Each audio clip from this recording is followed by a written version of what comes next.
नमस्कार, मैं हूँ रोहित खन्ना। एक बड़ी खबर जो आजकल बहुत चर्चा में है, राजनीतिक गलियारों में जो काफ़ी चर्चा का विषय बनी है, वो ये है कि क्या पंजाब में जो अभी लोकसभा चुनाव होने वाले हैं 2024 में पूरे देश में, उसमें पंजाब में एनडीए एक बार फिर से दिखेगा आपको?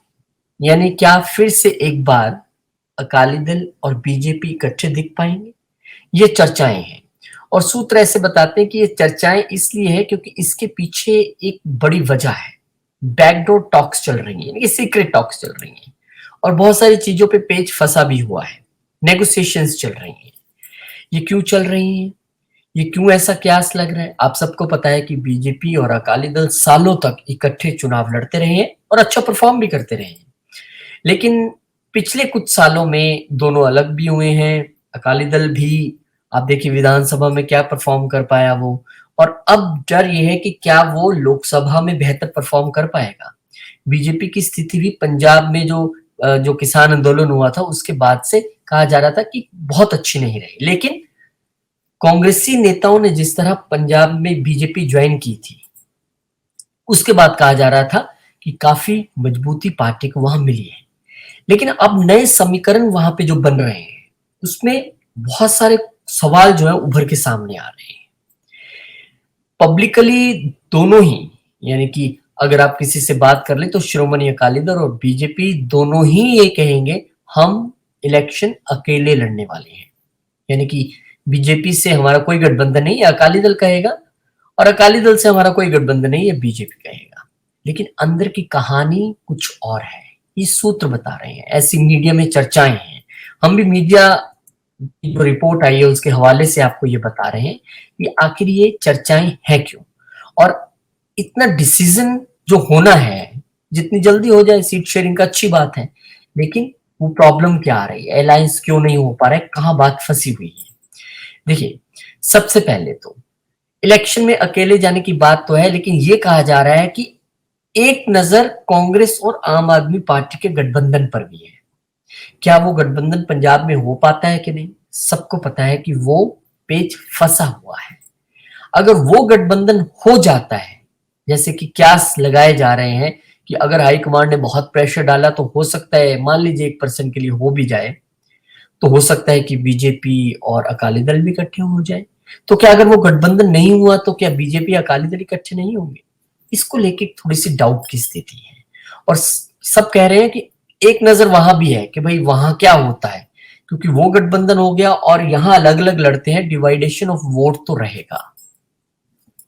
और दूसरी बात ये भी कहा जा रहा है कि बीजेपी का एक फॉर्मूला है, वन फैमिली वन टिकट। अब बीजेपी अपनी पार्टी में तो उसको फॉलो करती ही है, वो चाहती है और अकाली दल से उम्मीद रखती है कि वो भी उस फॉर्मूले को माने।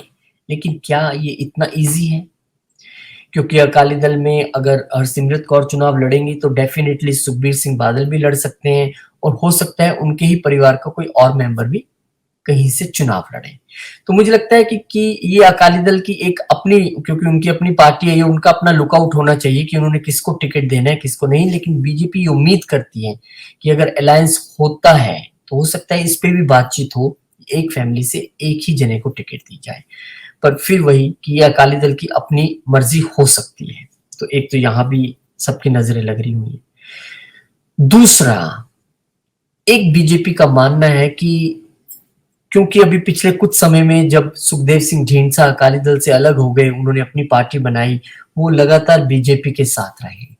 तो बीजेपी ये चाहती है कि अगर ऐसी कोई जीत हो जिसमें कि एनडीए में दोबारा अकाली दल की वापसी हो, तो वो सुखदेव सिंह ढींडसा को भी साथ में रखने के लिए माने, मतलब उनकी पार्टी भी उस अलायंस में रहे, उनको भी उतना ही मान सम्मान दिया जाए, उनके लिए भी उतनी बात की जाए।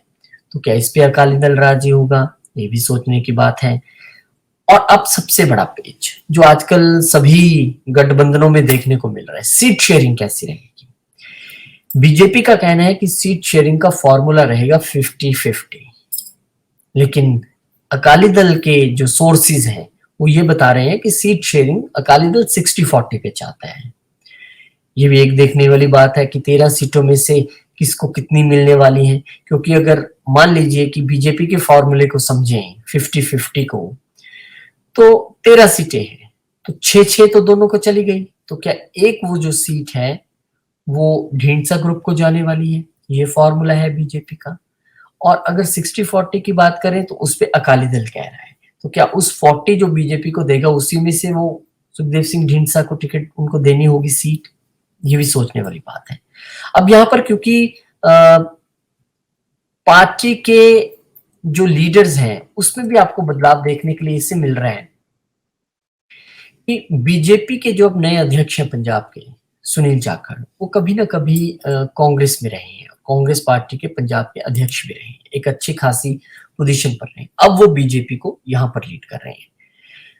डेफिनेटली उनकी केंद्रीय नेताओं से बातचीत चल रही होगी, वो समझ रहे होंगे उनसे कि पंजाब में क्या करना है, क्या स्थिति है, ग्राउंड रिपोर्ट्स क्या कहती हैं, पार्टी के अपने इंटरनल सर्वेस क्या कहते हैं, पार्टी के वर्कर क्या कहते हैं। ये फीडबैक लेने के बाद ही मुझे लगता है कोई डिसीजन लिया जाएगा। लेकिन इस बात से पूरी तरह इनकार नहीं किया जा सकता कि ये गठबंधन हो नहीं सकता। हालांकि हाल की घड़ी में दोनों ही पार्टियां ये साफ तौर पर कह रही हैं कि हम अपना चुनाव अपने आप लड़ेंगे, हम किसी के साथ नहीं लड़ेंगे। पर यह सच है कि पंजाब में अगर कांग्रेस और आम आदमी पार्टी का गठबंधन हो जाता है तो इनके लिए चिंता का विषय जरूर रहेगा, क्योंकि वो वोट अगर एक तरफ जाते हैं तो इनके वोट डिवाइड ना हो, ये एक सोच हो सकती है। और ये भी देखना होगा कि कांग्रेस पार्टी और आम आदमी पार्टी अगर इकट्ठे होते हैं तो क्या दोनों का वोट इंटैक्ट रह पाएगा, क्योंकि दोनों एक दूसरे के चुनाव खिलाफ लड़े हैं। विधानसभा का बहुत तल्खी उस दौरान रही थी, तो क्या अब लीडर्स तो नहीं मान रहे हैं कांग्रेस की, और आम आदमी पार्टी के लीडर भी कह रहे हैं हम अकेले चुनाव लड़ना जानते हैं, जीतना भी जानते हैं। तो क्या ऐसे में कांग्रेस सबसे पहला तो सवाल अपने लीडर्स को मना पाएगी कि नहीं, उसके बाद ये तय होगा कि गठबंधन कैसे होगा। और अगर वो होता है तो क्या उसके तुरंत बाद अकाली दल और बीजेपी का गठबंधन हो जाएगा। लेकिन इसके लिए इंतजार थोड़ा ज्यादा इसलिए मेरे को लग रहा है क्योंकि जिस तरह से अभी जो CWC की बैठक हुई कांग्रेस की हैदराबाद में, और उसमें जो दिल्ली और पंजाब के नेताओं ने एक सलाह दी कि आप रुक जाइए, 5 जो राज्यों के विधानसभा चुनाव है उसके बाद ही कोई बात कीजिए गठबंधन की, और उससे पहले आप मत कीजिए सीट शेयरिंग की बात, क्योंकि प्रॉब्लम आ सकती है। तो क्या बीजेपी उस टाइम तक इंतजार करेगी, क्योंकि वो दिसंबर भी हो सकता है महीना, क्योंकि रिजल्ट आते आते टाइम तो लग ही जाएगा। इन सब बातों पे नजर है। तो कुल मिलाकर ये कहा जा सकता है कि इस वक्त मीडिया रिपोर्ट्स और सूत्र ये बताते हैं कि एक बातचीत चल रही है, पर वो बातचीत कितनी मेच्योर हो पाएगी ये देखना पड़ेगा। लेकिन एक बात तो सच है कि ये पार्टियां दोनों बहुत सालों तक इकट्ठे रही हैं, विधानसभा लोकसभा चुनाव इकट्ठे लड़ा है, परफॉर्म भी किया है, और इनको ये पता है कि ये अलग अलग लड़ें तो इनको वोट डिवाइडेशन रहेगा। तो क्या उस चीज को पाटने के लिए, क्या उस चीज को दूर करने के लिए ये दोनों फिर से इकट्ठे आएंगे, ये देखना होगा।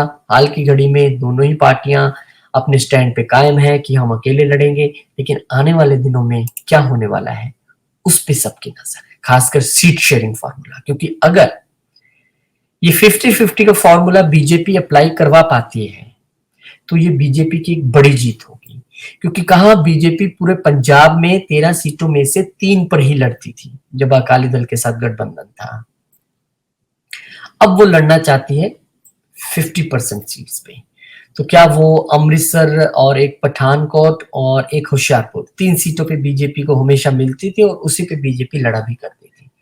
तो क्या बाकी जगह अकाली दल अपना बेस छोड़कर सीट देने के लिए तैयार हो जाएगा, क्योंकि पार्टी की स्थिति, आपको कितना वोट शेयर विधानसभा में मिला है ये भी देखा जाएगा, उन सीटों को जोड़ा जाएगा, उन वोटों को जोड़ा जाएगा, और फिर देखेंगे कौन किसकी स्थिति कहाँ बेहतर है। मुझे लगता है ये सारी कैलकुलेशंस चल रही होंगी, पर फिलहाल कुछ भी सटीक तौर से नहीं कहा जा सकता।